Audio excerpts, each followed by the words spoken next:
Bonjour, bon midi et bienvenue à cette quotidienne qu'on appelle la quotidienne agricole et agroalimentaire. C'est celle du mercredi 1er avril qu'on vous propose. Il n'y a rien d'un poisson ni d'une blague, bien sûr. Plusieurs intervenants seront avec nous aujourd'hui pour parler d'agriculture, d'agroalimentaire, bien sûr, parce que tous sont en confinement. Faut-il vous le répéter?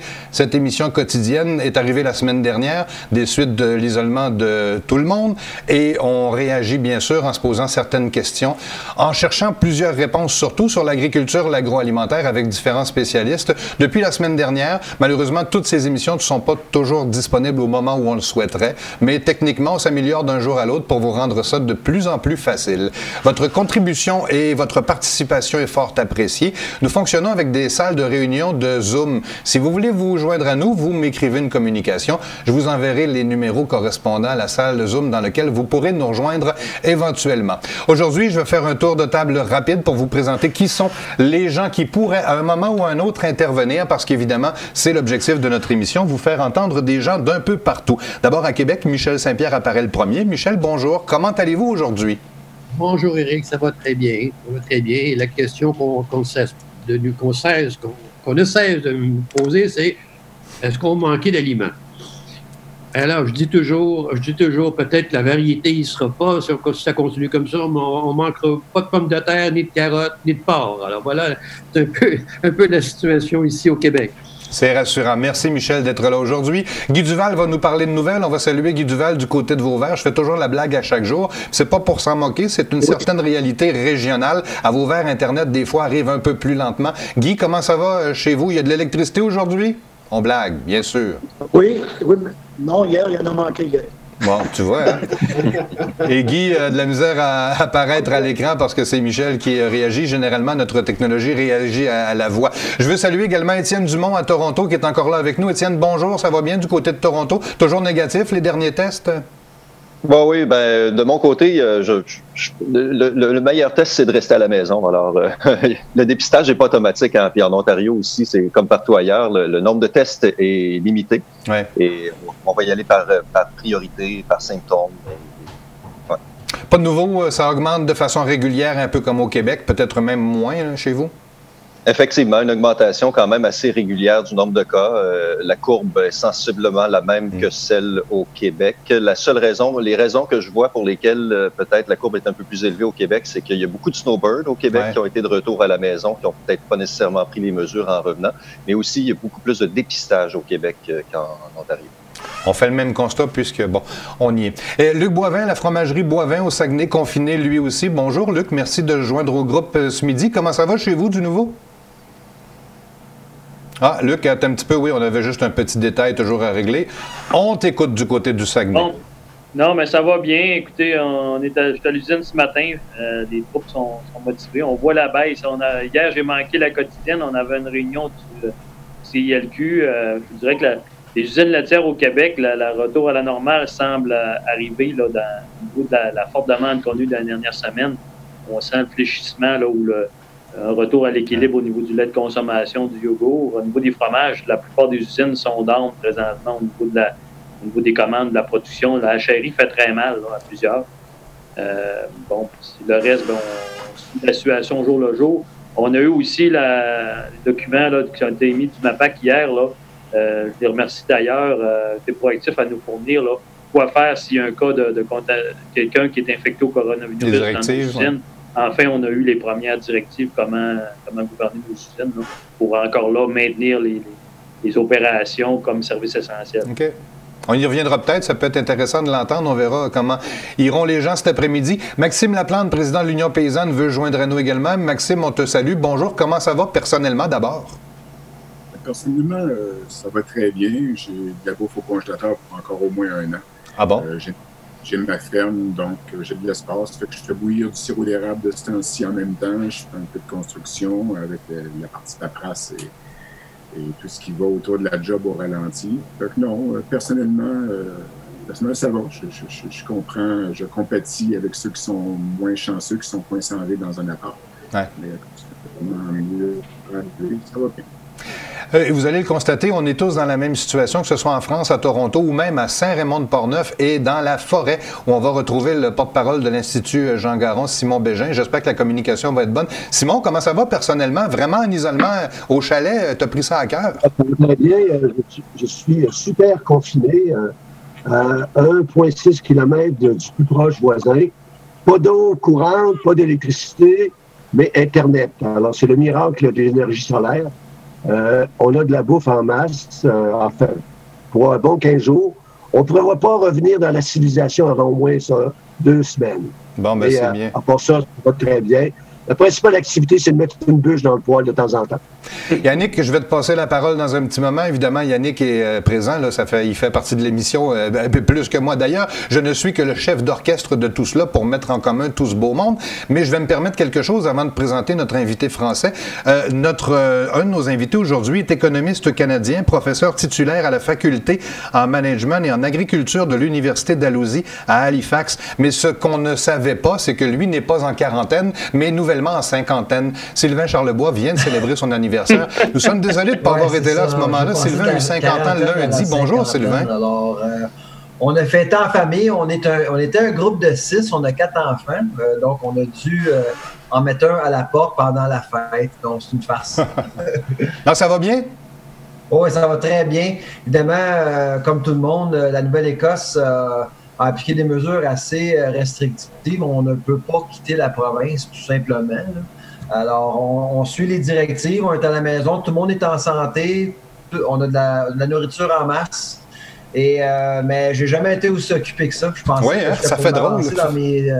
Dans ma recherche, mais c'est incroyable, les réunions.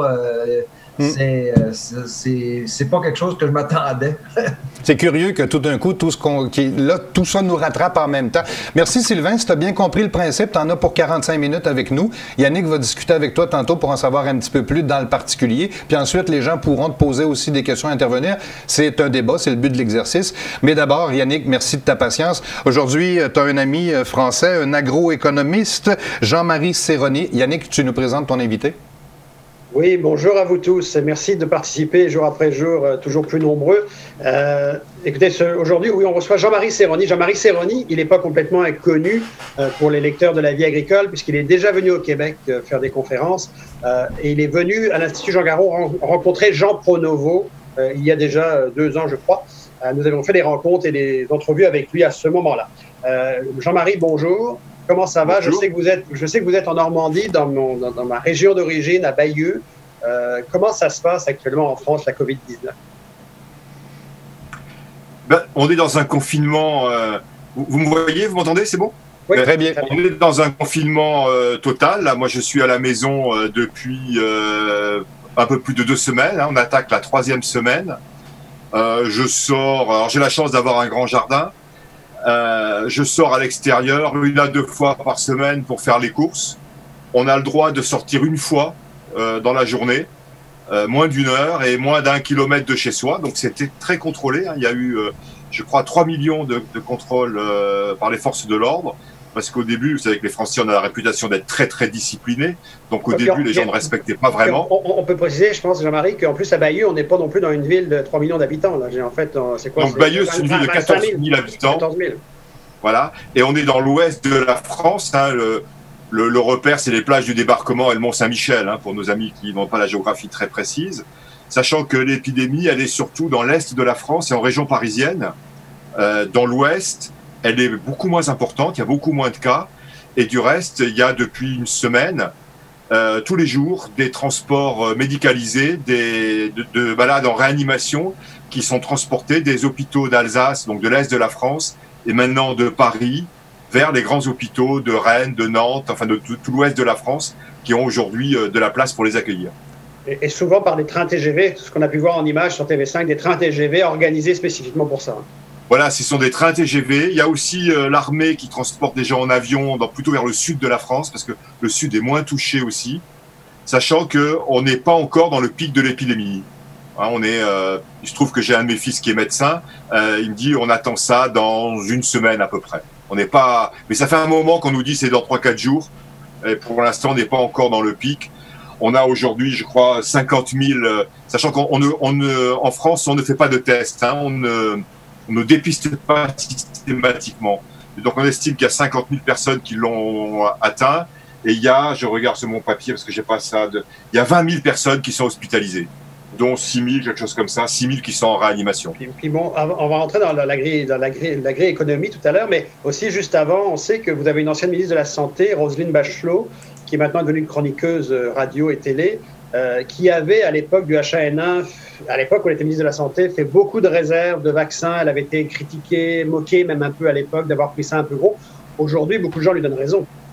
Voilà, beaucoup de gens a posteriori lui donnent raison, puisque je ne sais pas quelle est la situation chez vous, mais chez nous, comment dire, il y a une espèce de psychose. Au tout début, c'était une psychose de l'approvisionnement, de l'alimentation, mais tout de suite, tous les gens de l'alimentaire ont dit, mais attendez, ne paniquez pas, il n'y a absolument aucun problème. Et de fait, il n'y a absolument aucun problème d'approvisionnement, on en reparlera. Par contre, les gens souhaitent avoir des masques de protection. On nous dit que pour les particuliers, ça ne sert pas vraiment.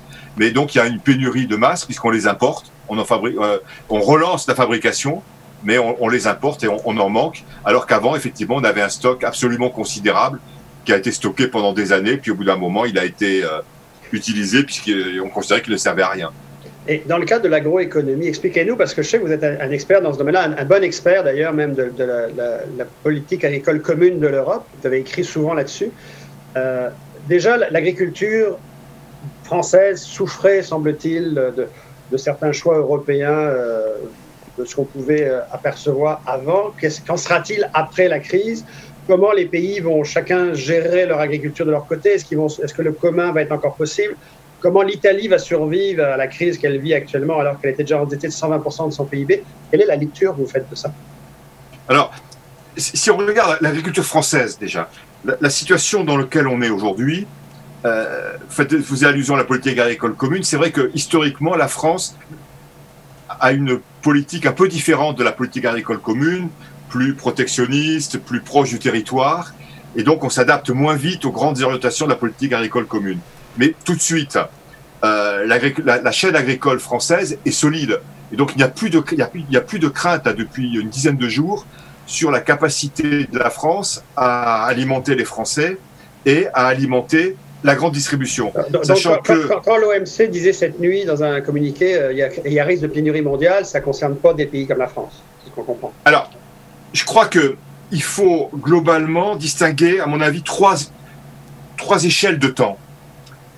Pendant qu'on est dans la crise, et la crise sanitaire, et notamment pour nous le confinement, ça c'est une étape, il y aura une deuxième étape qui est la sortie du confinement, et en gros le début de l'été, voilà.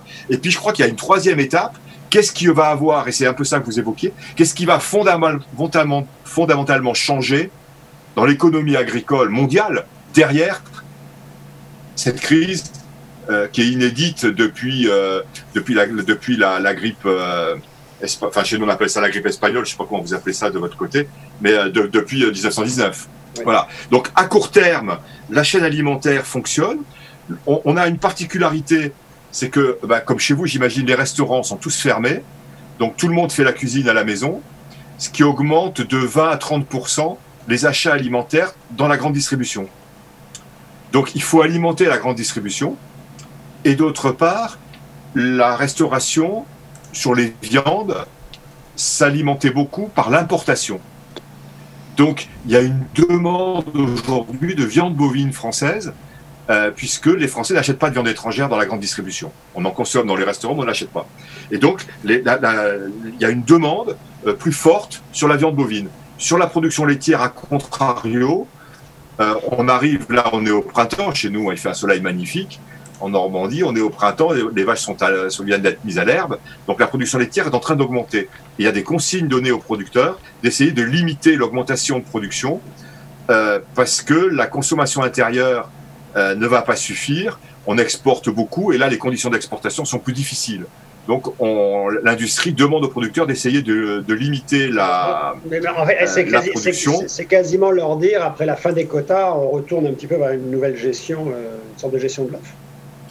C'est de leur dire, voilà, il y a les marchés qui sont plus difficiles, essayer de ne pas trop pousser. provisoirement. Et d'autre part, on a un problème très spécifique pour les fromages de haute qualité qui ont du mal à trouver des débouchés aujourd'hui parce que les marchés de proximité, notamment les marchés de plein air, ont été fermés. Les marchés de vente directe aux consommateurs ont été fermés. Et donc, beaucoup de ces produits s'écoulaient par ce biais-là. Et donc, aujourd'hui, c'est fermé. Donc, j'ai regardé la viande bovine, le lait. Si je regarde les céréales, donc là, il n'y a pas de problème. Bon, les marchés sont assez nerveux au niveau international. Mais donc, puis en plus, on a une bonne récolte, donc l'exportation se passe bien. Par contre, le problème qu'on a, ce sont des problèmes de logistique pour arriver jusque dans les ports d'embarquement. Et enfin, et c'est là qu'il y a un gros problème tout de suite, c'est les fruits et légumes, où on manque de main-d'œuvre. On arrive dans la période des fraises, la récolte des fraises et de l'asperge, qui demande beaucoup de main-d'œuvre, et on utilise beaucoup de main-d'œuvre immigrée, qui vient soit des pays du Sud, soit des pays de l'Est. Et donc aujourd'hui, les frontières étant dans la pratique fermées, il y a un manque de main-d'œuvre, et il y a un appel qui a été fait par le gouvernement à tous les gens du secteur industriel ou des services qui sont en chômage partiel, enfin chômage technique, de venir travailler dans les fermes. On va revenir tout à l'heure sur l'aspect pénurie potentielle ou non, parce qu'on va parler avec Sylvain Charlebois. Juste pour terminer, le coût économique de tout ça, quand même. Vous, en tant qu'agroéconomiste, vous me parliez ce matin en entrevue de 100 milliards que ça va coûter à la France, minimalement? Alors, les estimations de notre Institut économique de statistiques, sur la semaine dernière, qui était vraiment la première semaine de très grosses arrêts d'activité, sur la semaine, on a perdu 35% de l'activité globale. En agriculture, pas du tout. Secteur de la construction, 80 à 90%, c'est-à-dire quasiment l'arrêt total. Et l'industrie, grosso modo, la moitié. Et donc, ils estiment qu'un mois de confinement correspond à 3 points de produit intérieur brut. C'est-à-dire 3 points de produit intérieur brut, ça fait 70-75 milliards d'euros. Si le confinement dure 2 mois, pour l'instant on est parti sur 5 semaines, mais on ne sait pas bien, dure 2 mois, ça fait 6 points de récession. Et c'est ce qu'on commence à dire au niveau européen, hein, qu'on commence à estimer la récession à 5-6 points, ce qu'on n'a jamais connu, ma génération n'a jamais connu. Merci, M. Serroni. Jean-Marie, vous restez avec nous pour le reste de l'émission. Vous pourrez intervenir. On va pouvoir échanger maintenant aussi avec Sylvain Charlebois dans pas long. Impressionnant comme on a en commun quand même les travailleurs étrangers, la bourse et tout ça qui s'effondre un peu partout. Pour introduire notre prochain invité et pour présenter en fait le sujet dont il sera question, Guy Duval, aujourd'hui, l'Organisation mondiale du commerce met en garde pour ce qu'il est inscrit ici, un risque de crise alimentaire mondiale. De quoi est-il question, Guy, exactement? Dû à la perturbation des marchés de denrées agricoles, le manque dans les champs, protection des centres et des salariés de l'agroalimentaire face au coronavirus. On a des exemples ici, qu'on regarde Olimel à Saint-Esprit, à Yamachiche, puis à Saint-Esprit, où est-ce qu'ils ont baissé leur production de 50 %. C'est bien des exemples de perturbations. Et même la fermeture de détaillants, comme j'ai parlé hier de Saint-Alphonse de Rodriguez, où est-ce que le coronavirus est rentré dans l'entreprise. Alors, au niveau mondial, que ce soit des conteneurs qui soient sur les ports, qui ont de la nourriture périssable, fait qu'il y a des goulots d'étranglement un peu partout. OK, c'est là que ça pourrait accrocher. Encore une fois, joyeux anniversaire à Sylvain Charlebois pour son 50e anniversaire lundi dernier. Yannick, je te laisse avec Sylvain. Oui, bonjour Sylvain, on se connaît bien puisque tu es venu à quelques reprises faire des entrevues LVA TV en physiquement ou déjà par Skype. On avait déjà essayé ça, nous, avant le Covid-19, de par la distance que tu as avec Québec et Halifax. Tu es aussi parrain de l'Institut Jean Garon, ce qu'on apprécie beaucoup. Et on te voit partout, souvent dans les médias, parce que tu interviens souvent sur l'agroalimentaire. Tu es un peu l'expert au Québec dans ce domaine pour l'ensemble des médias généralistes. On aimerait ça te parler aujourd'hui, effectivement. D'abord, un texte qui est sorti chez nous cette nuit et dans la presse concernant la pénurie, ce que tu vas pouvoir nous dire de ta vision ou non d'une pénurie qui s'en viendrait ou pas. Également, peut-être mettre dans le contexte que tout récemment, encore ce matin, on a vu une note circuler qui venait des producteurs de bovins qui annonçaient qu'au niveau des vaches de réforme, il y avait des changements actuellement, notamment parce qu'il y a des arrêts en fait en Pennsylvanie dans certaines activités, dans certains abattoirs. Et puis, comme le disait Guy tout à l'heure, Olimel, qui est en arrêt aussi. On vient de parler à l'instant, moi, il y a quelques minutes, je parlais avec Richard Vigneault chez Olimel, aux communications. Il ne peut pas intervenir aujourd'hui, mais qui va peut-être intervenir la semaine prochaine. Ils sont en train de réorganiser un peu les problématiques qu'ils vivent. Il n'a pas pu m'en dire beaucoup il n'a même pas pu rien me dire actuellement sur exactement comment ils allaient opérer, à savoir si les ports allaient être pris plus gros ou pas. En fait, il y a plusieurs questions que je lui ai posées, mais il nous a promis en fait que les réponses allaient venir dans les prochains jours. Mais on aimerait ça savoir, selon les sources que toi tu as, Sylvain, ce que tu peux nous dire sur la pénurie ou non pénurie. La réponse est non, ça c'est clair, je pense. Puis depuis 2-3 semaines, on m'a demandé la question, je pense, 150 fois. Puis ces questions-là venaient surtout de gens qui connaissent peu ou pas le secteur agroalimentaire.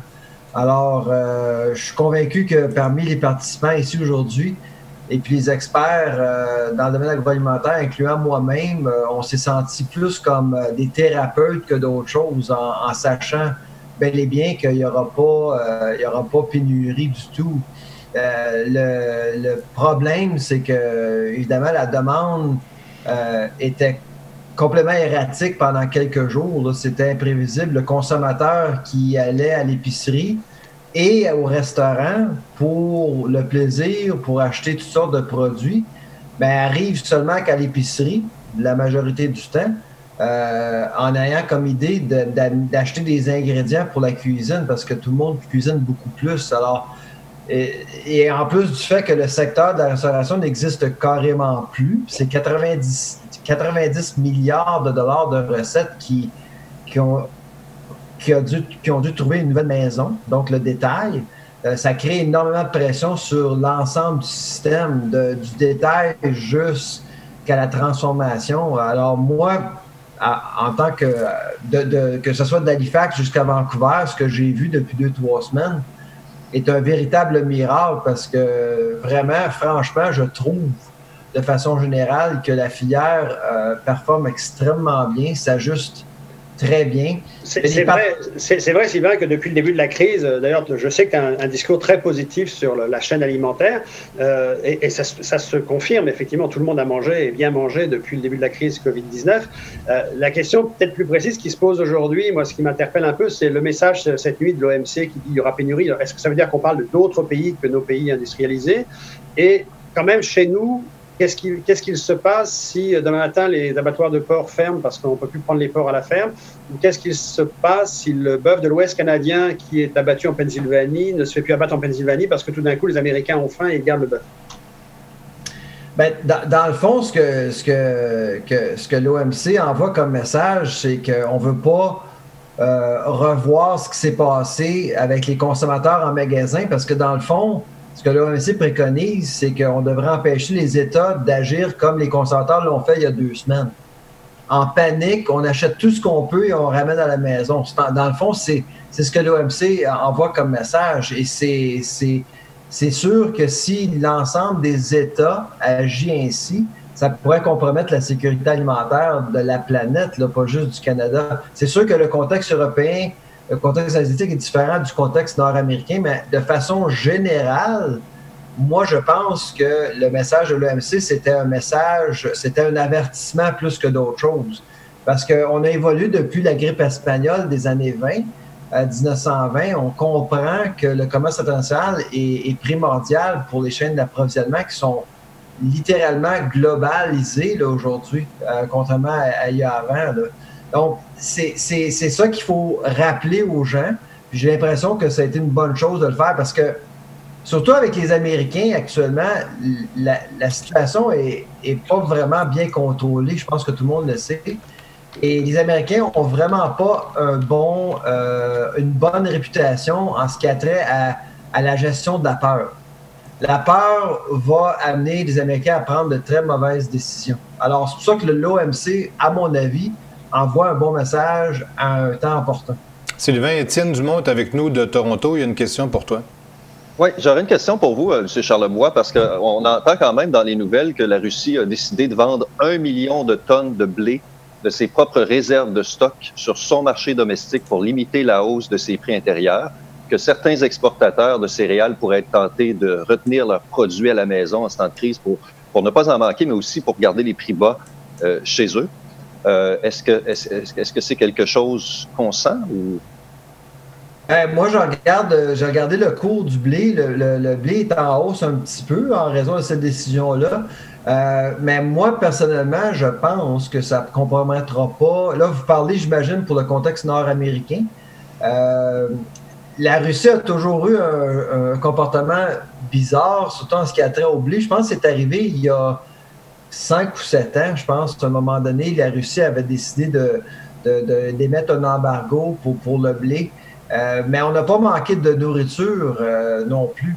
Ce qui me préoccupe plus, à part des Américains, ce qui me préoccupe, c'est ce qui se passe, par exemple, à Yamachiche.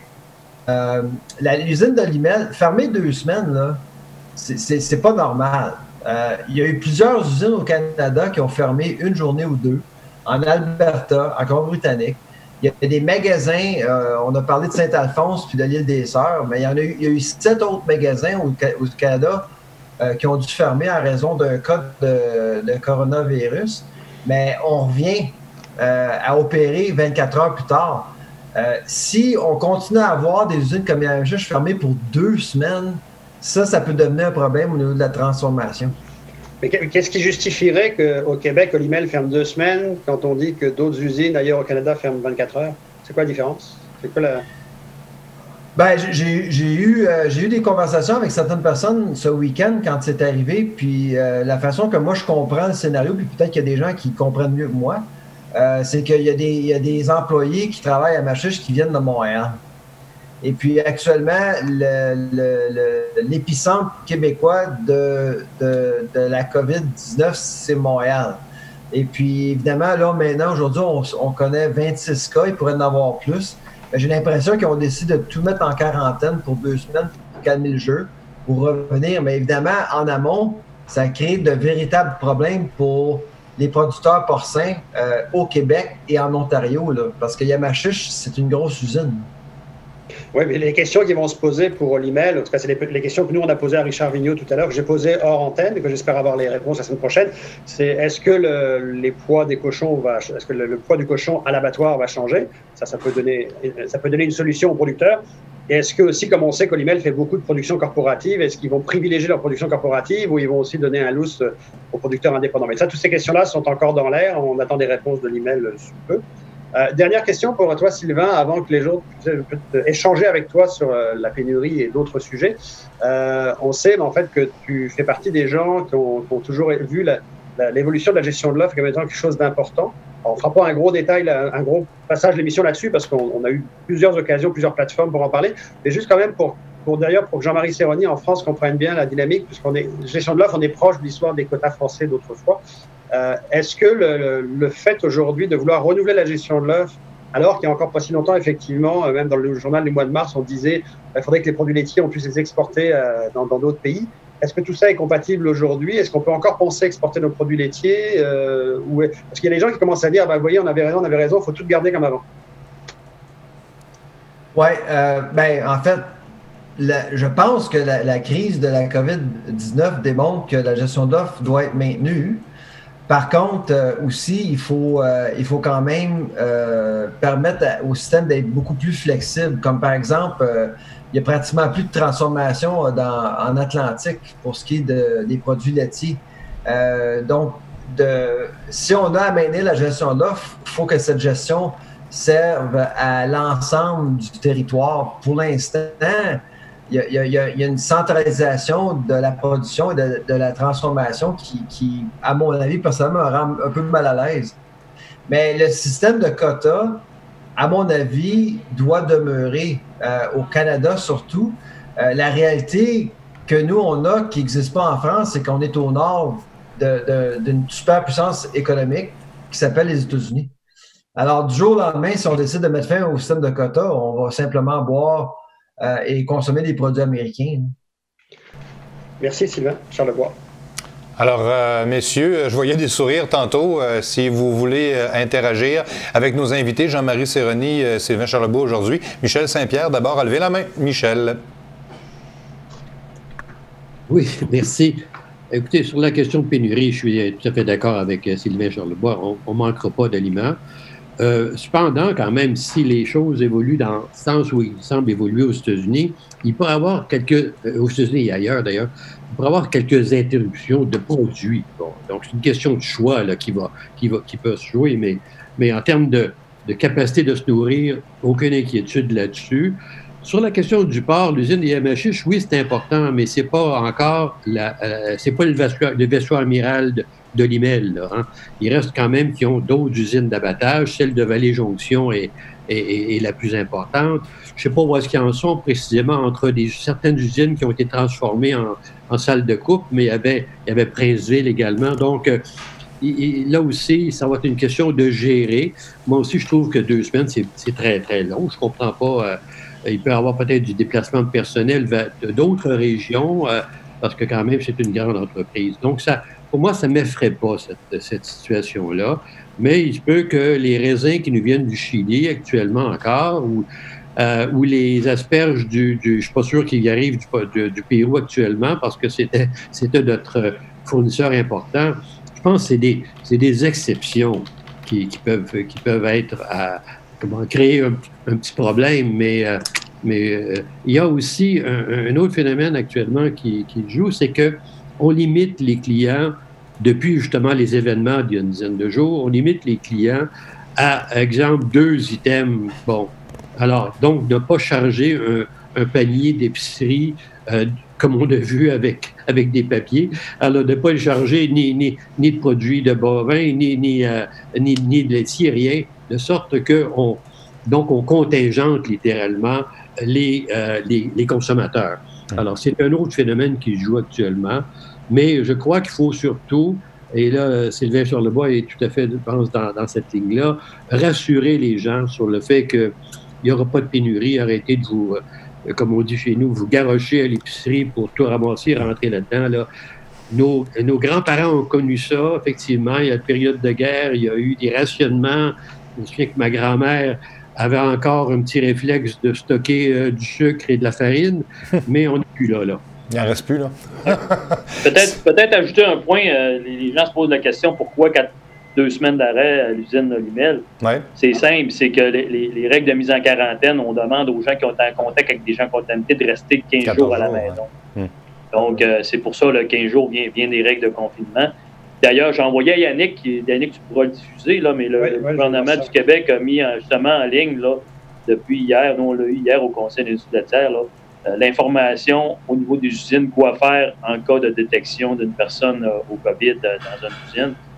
L'industrie avait demandé à la santé publique de nous donner les directives comment agir.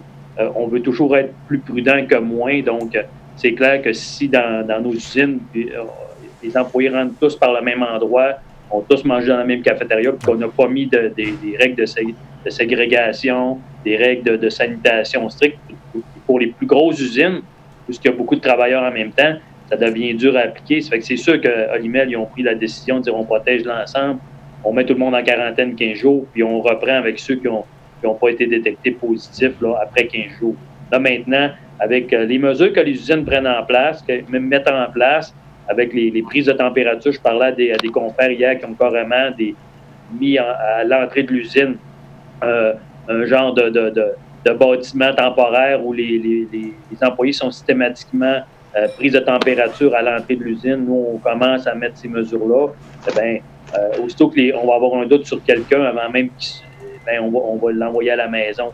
Ça n'affectera pas ces mesures supplémentaires-là qui vont assurer qu'on ne fonctionnera peut-être pas à 120% de capacité, mais qu'on n'arrêtera pas les usines de transformation alimentaire parce que c'est l'objectif. Là, on veut que la chaîne d'approvisionnement continue. Autre chose qui est importante aussi, si on regarde comment c'est géré au Canada, on peut considérer que c'est mieux que d'autres pays.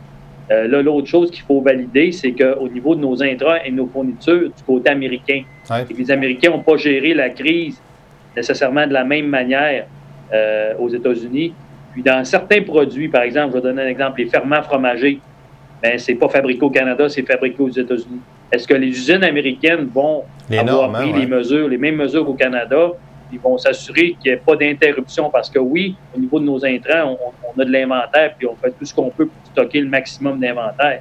Mais on ne peut pas stocker pour des années par exemple, nos inventaires de ferments. Donc, si certains produits stratégiques viennent qu'à manquer dans nos usines, ben, c'est ça qui peut mettre en péril. Je crois qu'en France, ce qui a freiné la productivité des usines laitières, c'est plutôt le manque d'intrants pour fabriquer les produits qu'on a besoin.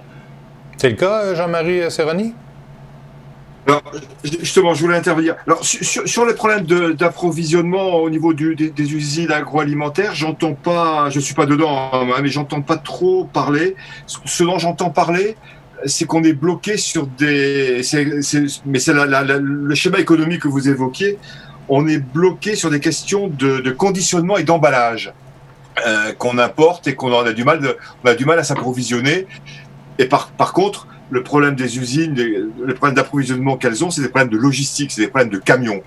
Et les coûts augmentent puisque circulent essentiellement les matières agricoles, donc les retours se font à vide. Donc le coût des transports augmente. Mais ça, c'est du court terme. Moi, la question que je me pose et que je vous pose, et notamment à M. Charlebois, comment vous voyez les choses, je dirais, quand on sera sorti de la phase aiguë? Est-ce qu'on aura il y aura forcément des conséquences.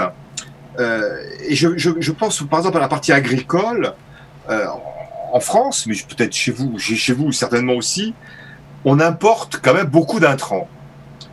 Il y a une grosse part des molécules utilisées avec les produits phytosanitaires qui sont fabriquées en Chine.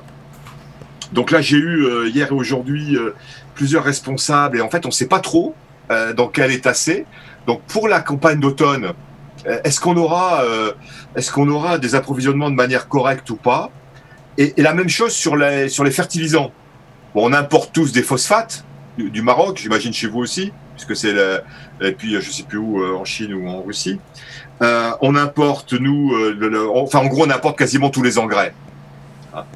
Donc est-ce que la production va rester stable? Est-ce que la logistique va se rétablir rapidement, la logistique internationale? Donc ça pour la campagne d'automne. Et puis le deuxième élément que je me pose aussi, je lance dans le débat, c'est qu'est-ce qui va se passer au niveau de la demande? Parce qu'on va vers notamment en Europe, une phase de dépression économique. Hein. On va sur une récession, c'est clair. Donc il y aura forcément une baisse du pouvoir d'achat.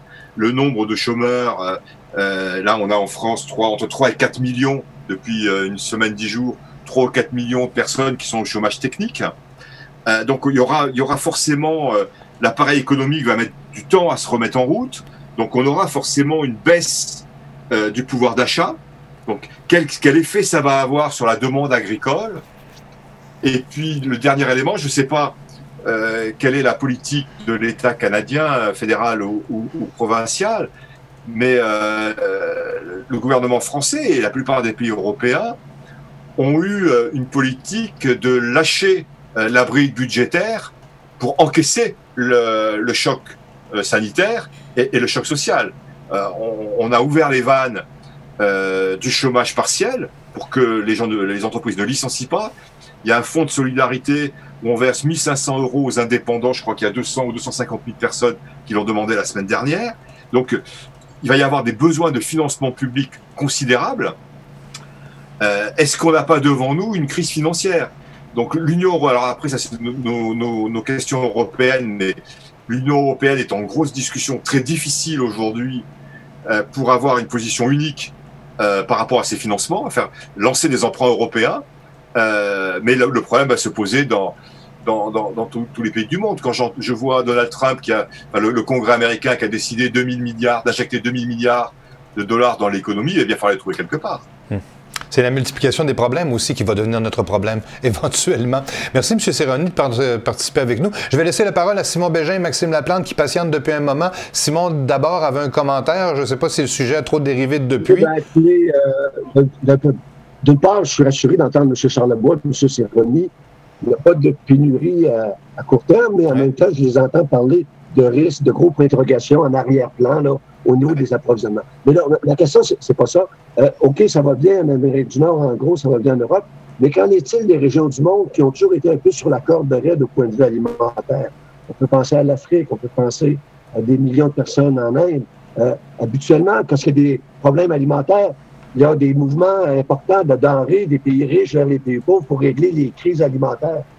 Qu'est-ce qui risque de se produire à ce niveau-là pour ces pays-là qui sont toujours un peu à risque au point de vue alimentaire, mais là, maintenant, est-ce qu'on s'en va vers une catastrophe humanitaire dans certaines régions du monde?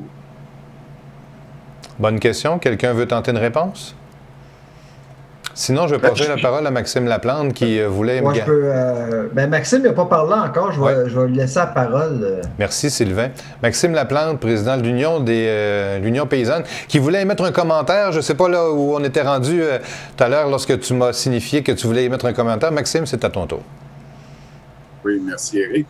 Je dirais, d'abord, je vais intervenir sur la question que Simon pose. Mon expérience européenne, entre autres, à l'époque, quand j'habitais en Allemagne, c'était pas l'Europe qui alimentait les pays africains, c'était le contraire. La production animale, en particulier en Europe, repose essentiellement sur l'importation de denrées de base des pays du Sud. Donc, on parle du soya ou du manioc, des trucs comme ça. En fait, donc, le mythe que ce soit les pays riches qui alimentent présentement par aide humanitaire des pays moins riches, en tout cas, moi, celui-là, j'y crois moins. Je voulais d'abord revenir sur la présentation de Sylvain Charlebois, à laquelle j'adhère tout à fait, que le système de gestion de l'offre, effectivement, et dans les circonstances actuelles, fait la démonstration que le système, il y a du bon, parce qu'il vise à produire nos besoins, puis pas nécessairement plus que ça. Mais je pense également, comme lui, qu'on est dû pour une sérieuse remise en question, une réforme de ce système-là.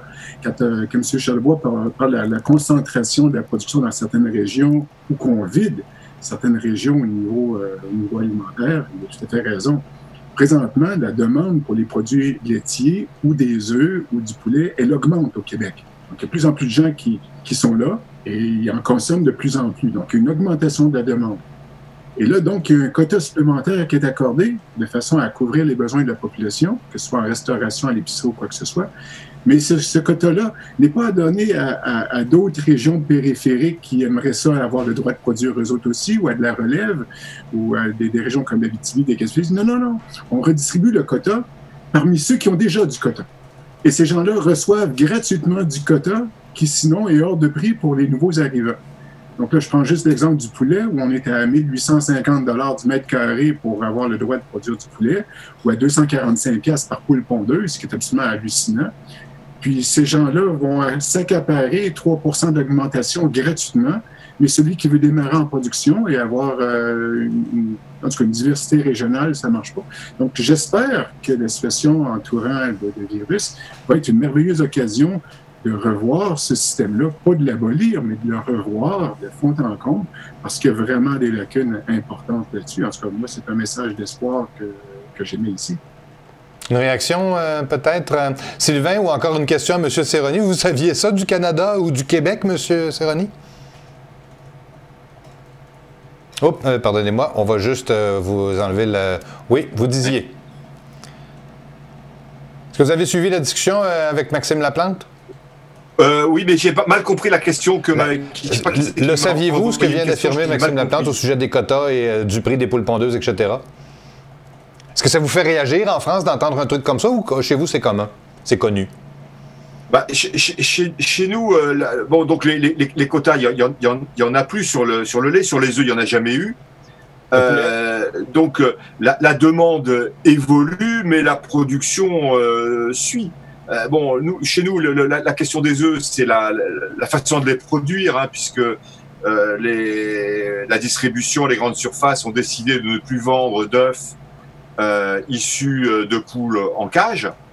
Donc, il y a une transformation importante et rapide et assez brutale de la filière, mais c'est pas une question de contingentement.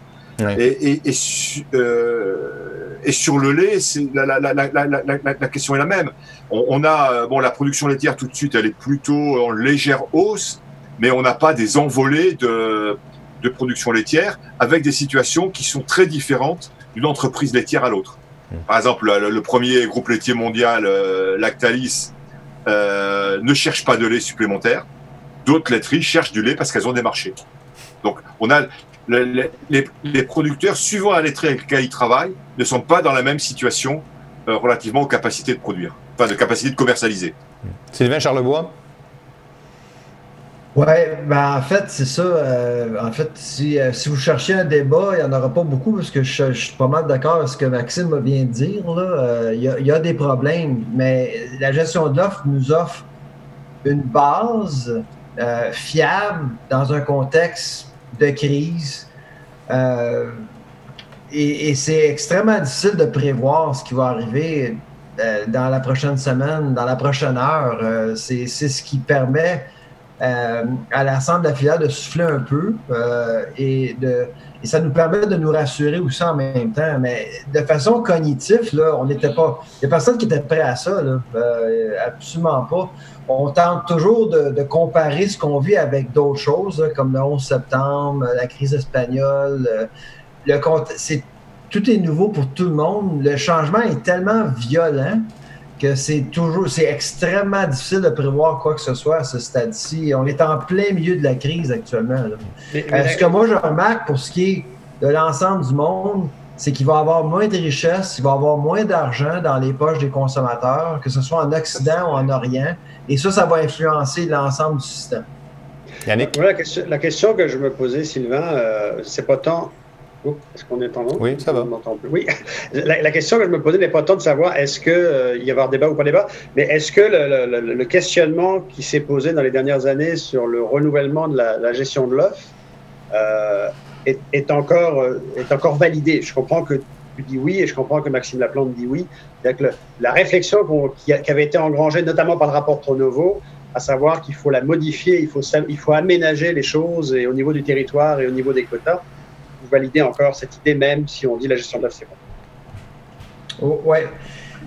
L'héritage de la COVID, là, c'est pas compliqué. C'est la première fois, à mon avis, que l'ensemble des Canadiens, pour un certain moment, se sentaient insécures par rapport à l'accès à leur alimentation. C'était vraiment la première fois, pour la plupart des Canadiens, c'était la première fois qu'ils vivaient ça.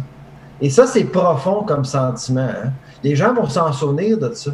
Alors, la souveraineté, la sécurité alimentaire va se définir complètement différemment à partir de ce moment-ci. Une fois qu'on va être sorti de la pandémie dans quelques mois, là, moi, j'ai l'impression que nos politiques vont refléter ce sentiment-là, éventuellement. Commentaire, messieurs? Michel Saint-Pierre? Oui, merci. Ce que dans le fond, ce qu'on ne connaît pas, c'est justement, est-ce qu'il va y avoir un effet assez durable au niveau de la révision de nos politiques? Parce que ce dont parle Maxime, c'est un des volets, c'est le volet gestion de l'offre, mais il y a aussi tout le volet des concentrations des productions que les programmes depuis 25-30 ans ont amené avec une certaine désertification de toutes les régions périphériques. Et on l'a vu récemment avec le travail qu'on a fait sur les 40 ans de protection du territoire agricole. La question là-bas, c'est pas la protection du territoire agricole, c'est la mise en valeur du territoire agricole. Et il y a des grandes régions pour lesquelles on a littéralement sorti l'agriculture de ces régions-là. Il faut lui redonner quelque chose, il faut avoir à ce moment-là une vision beaucoup plus porteuse là, pour que ces régions-là redeviennent des régions agricoles. Évidemment, ils ne produiront pas la même chose que les terres noires de la région de la Pierreville, là, mais ils vont produire autre chose si on leur donne la chance. Mais les politiques de notre dernier quart de siècle, à tout le moins, ont été beaucoup plus dans le sens de concentrer la production vers évidemment, on parle régulièrement les tandems porc et grande culture, c'est-à-dire maïs, grain, soya. Mais dans le fond, il y a un phénomène qui a été celui où les politiques, beaucoup trop longtemps, sans changement, jamais remis en question. Est-ce que, ma question de départ, c'est est-ce que les événements actuels vont être assez durables dans le temps pour nous permettre de revoir cette situation-là? Je le souhaite vivement parce que c'est un peu la mission de l'Institut Jean Garon depuis son début. Merci, Michel. Nous, on est en direct ce mercredi 1er avril à une dizaine de minutes du point de presse du premier ministre François Legault. Donc, si je vous laissais une minute chacun, dernier tour de table pour vos réflexions après ce que vous avez entendu aujourd'hui. Yannick, dans un premier temps, peut-être? Moi, je ne vais pas prendre de temps. Je vais laisser les gens en parler. Juste remercier tout le monde de participer quotidiennement et revenez nous voir. Merci beaucoup. Étienne Dumont à Toronto brûle d'impatience de nous parler. J'espère que ça va toujours bien du côté de Toronto. Dernier mot, Étienne? Ça va toujours bien. Moi, juste une pensée pour les gens qui écopent le plus, là, les travailleurs autonomes que je connais autour de moi. Là, il y en a beaucoup pour qui c'est difficile. Je connais une personne en particulier qui avait gagné très peu en 2018. L'aide est basée là-dessus, sur cette année-là. Son aide représentait 150 $ par semaine. Là. Ça fait que je sais que c'est pas tout le monde qui a accès à ce plan d'urgence de 2000 $ par personne. Et l'autre chose, c'est qu'ici, en Ontario, 2000 $, c'est le coût d'une hypothèque. Donc, le montant de l'aide est relatif d'un endroit à l'autre. Et puis, je souhaitais que ce soit suffisant pour ceux qui doivent vivre avec ces montants-là pour l'instant. Simon Bégin à Saint-Raymond de Portneuf, en espérant que cette fin de journée sera intéressante aussi. Tout va bien dans le meilleur des mondes, Simon? Oui, tout ça nous interpelle. Écoutez, moi, je me rapporterais peut-être un peu à l'époque de M. Garon. Je pense que peut-être que Jean Garon pourrait revenir sur ce sujet-là ultérieurement, mais face à cette situation-là, je suis sûr que M. Garon aurait eu le réflexe d'enclencher assez rapidement une grande conférence socio-économique dont il avait le secret pour réunir autour de la table tous les maillons de la chaîne, depuis le producteur jusqu'au consommateur, en passant par les camionneurs, les transformateurs, pour partir une réflexion commune, que ce soit pas juste le gouvernement par en haut qui décide de comment réaligner ça, justement pour que, suite à cette crise-là, qu'on en tire les leçons, dans le sens exactement dont vient de parler M. Saint-Pierre, de redonner de l'oxygène à l'agriculture des régions, faire un grand virage vers la proximité. La proximité alimentaire, elle va être de plus en plus importante, mais elle a un coût et elle nécessite une pensée, une réflexion et une réorganisation. Et un investissement des consommateurs. Je pense que ça dans les cartons assez rapidement de lancer cette idée-là. Luc Boivin à Saguenay, j'espère que cette fin de journée sera agréable là aussi. Écoute, oui, mais merci de nous offrir la tribune, puis merci au nouveau visage. C'est très intéressant comme quotidienne. Puis, on va essayer d'en manquer le moins possible. Merci. Et soyez assurés que nous, Fromager Boivin, on va essayer de remplir le besoin essentiel qui est de nourrir le monde. Parfait. Merci, Luc, d'y contribuer également. Tout ça est rendu possible grâce, bien sûr, au journal mensuel La Vie agricole et LVA Communication qui fait dans la vidéo. Bien sûr, vous pourrez nous découvrir sur lvatv.ca. Maxime Laplante, président de l'Union paysanne. Mot de la fin, une minute, Maxime? Ça va être plus court que ça. Effectivement, ça fait 20 ans qu'on demande une révision en profondeur de différents trucs. Donc, la gestion d'offres, comme je mentionnais, c'est une chose. Le financement de notre agriculture, qui est de plus en plus axé vers l'exportation, ça, c'est à revoir, qui nous met dans une situation de dépendance. L'occupation du territoire, donc le rôle de la Commission de protection du territoire agricole, la relève. Donc, tout ça, tant mieux si ça provoque une sérieuse remise en question et qu'on en arrive un jour à avoir une politique agricole, ce qui est encore une lacune incroyable au niveau du Québec. Merci d'être là. Voici une voie nouvelle de communication pour l'Union paysanne. Tu as la tribune à chaque midi, si tu le désires. L'important, c'est qu'on entende d'autres opinions de temps à autre. On doit servir à ça également. En France, Jean-Marie Séroni, merci d'avoir été avec nous aujourd'hui. Fort agréable de voir qu'on a tellement de comparables, les travailleurs étrangers. Vous avez l'euro qui implique beaucoup de gens. Nous, on a le dollar, mais la baisse est la même à peu de choses près. Le mot de la fin chez vous? Écoutez, d'abord vous remercier de m'avoir invité et je suis pas surpris, mais je trouve c'est impressionnant je dirais le parallélisme avec lequel on aborde les questions sont les mêmes de part et d'autre de l'Atlantique.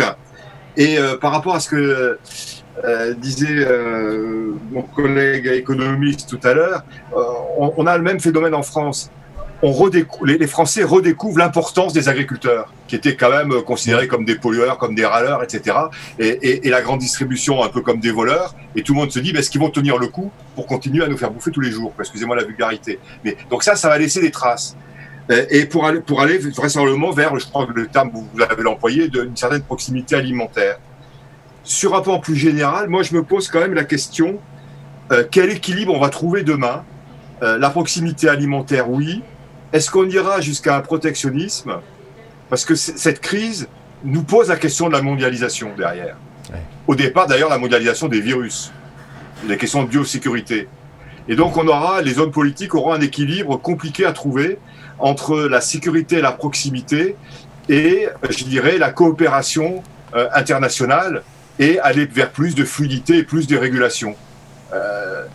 Rappelons-nous qu'après la crise de 29, il y a eu des politiques protectionnistes dans tous les États. Et regardons où c'est arrivé, où ça nous a conduit. Après la crise de 2007, il y a eu de la coopération et on s'en est sorti en 10 ans. Il me semble que pour l'avenir, il faut avancer sur la coopération et la régulation internationale.